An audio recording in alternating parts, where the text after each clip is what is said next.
When I was 13 years old, I performed the complete Debussy Children's Corner Suite in my father's studio. I played it with real expression and sophistication, except for one moment, the final moment, Gollywog's Cakewalk.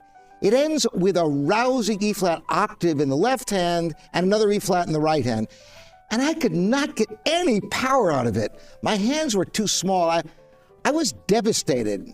Now, my father's solution changed the way I think about piano to this day. And this spring, a concert pianist in Germany sat down at a grand piano and wept. What happened to her is why I'm making this video.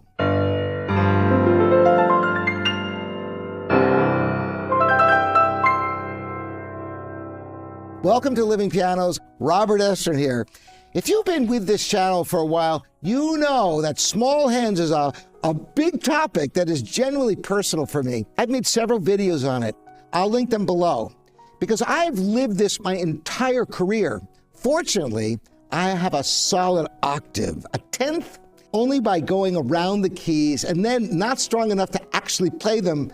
But today, I'm covering something I genuinely did not expect to see in my lifetime. C. Bechstein, one of the great names in the concert piano world, has just announced the upcoming release of its entire concert series pianos with narrower keys.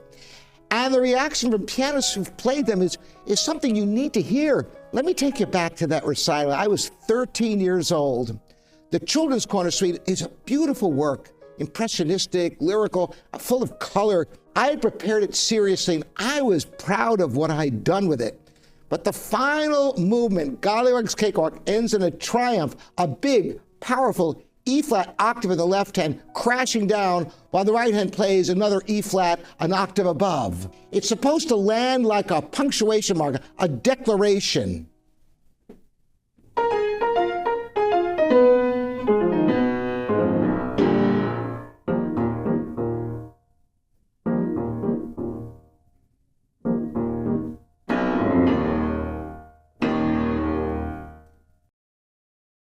I had no power.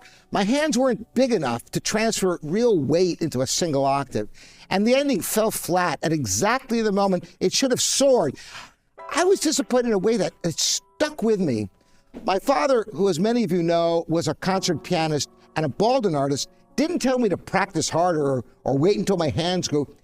He gave me a workaround that was genuinely ingenious. Instead of trying to stretch a single hand across the octave, he had me put all the fingers of each hand onto just one E-flat, 2 octaves apart, every finger committed to one note. The sound that came out was completely transformed. Power, weight, and authority, exactly what the music demanded.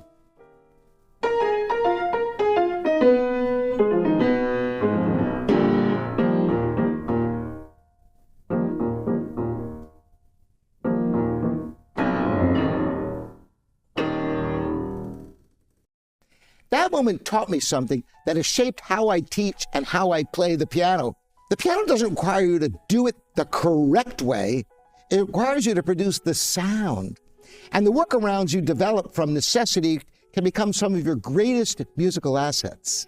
You know, I also learned to break chords very quickly. If you've watched my videos on this, I'll link them in the description.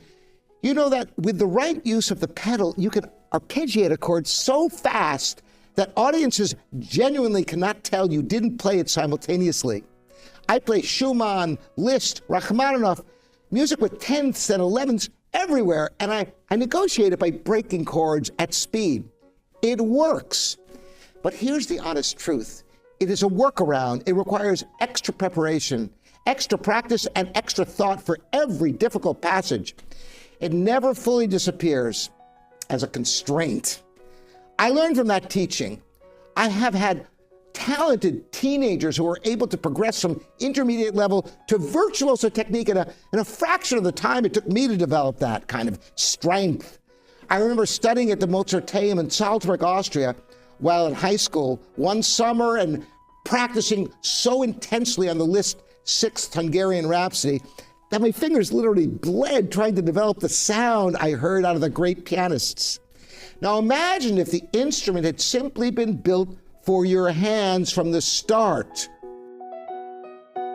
This spring, a concert pianist named Christine Gerwig visited the C. Bechstein Centrum in Nuremberg with her husband, Ephraim Gonzalez, also a concert pianist, and their daughter, Valeria. Now, both Christine and Ephraim have small hands. They perform as a duo, in part because the notes one of them cannot reach, the other plays. That isn't a metaphor. That is their literal professional arrangement. Their daughter, Valeria, showed extraordinary talent from age 3, but by 13, she was winning competitions in Germany. And then the repertoire expanded, the wide spans, the octave leaps, the massive chords that define standard competition piano. And it was over. She switched to violin. At Bechstein's showroom, they sat down at a concert grand fitted with what Bechstein calls the Sirius 6.0 keyboard, an octave span of 6 inches instead of the standard 6.5 inches. Christine began playing Chopin Etudes, Opus 25, number 1. Within seconds, she stopped and she cried. Her husband wrote afterward, I want to read this exactly as she wrote it. 42 years of struggle and pain came flooding back. She had to stop playing so she could cry. It was heartbreaking. Valeria then played Chopin's third ballade, every note, every chord, at full tempo, without fatigue, without pain, without a single compromised passage. She cried too. They embraced what I've watched, the video of that moment several times, and every time I think about a 13-year-old in his father's studio in New York, putting all his fingers on one E flat in each hand just to make an ending work, I understand exactly what Christine felt. 42 years is a long time to wait for an instrument that fits. Here's the context that makes this story so important.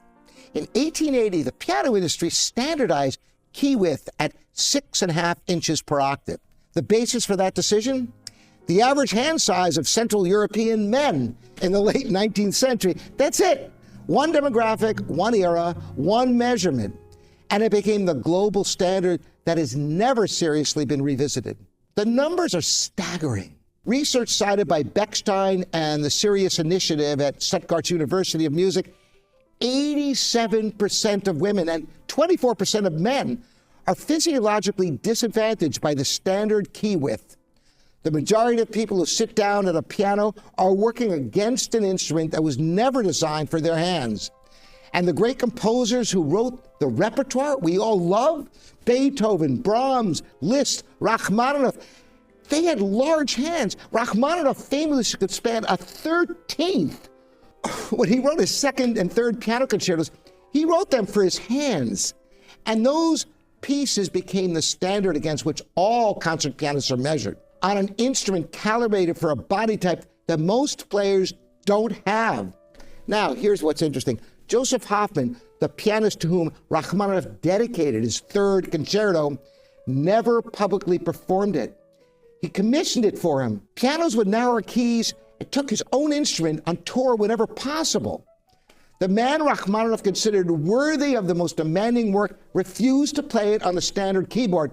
How many pieces have been quietly abandoned over the last 140 years for the same reason? More recently, Daniel Barenboim has performed since 2008 on a keyboard with a 6.2-inch octave span, which is shorter than standard. He's one of the most celebrated pianists of the modern era, playing on a non-standard keyboard. It just wasn't widely advertised. Now, here's what I want you to understand. I'm not saying the standard keyboard is evil. I'm not saying every pianist needs narrow keys. What I am saying is this.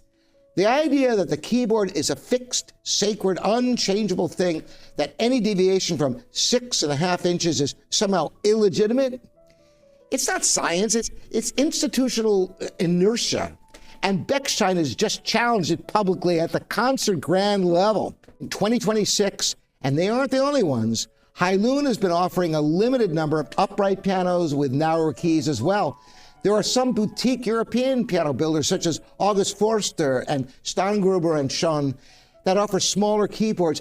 Even Steinway will custom make a smaller keyboard working closely with Cluj in Germany. There are also some digital pianos with smaller keys.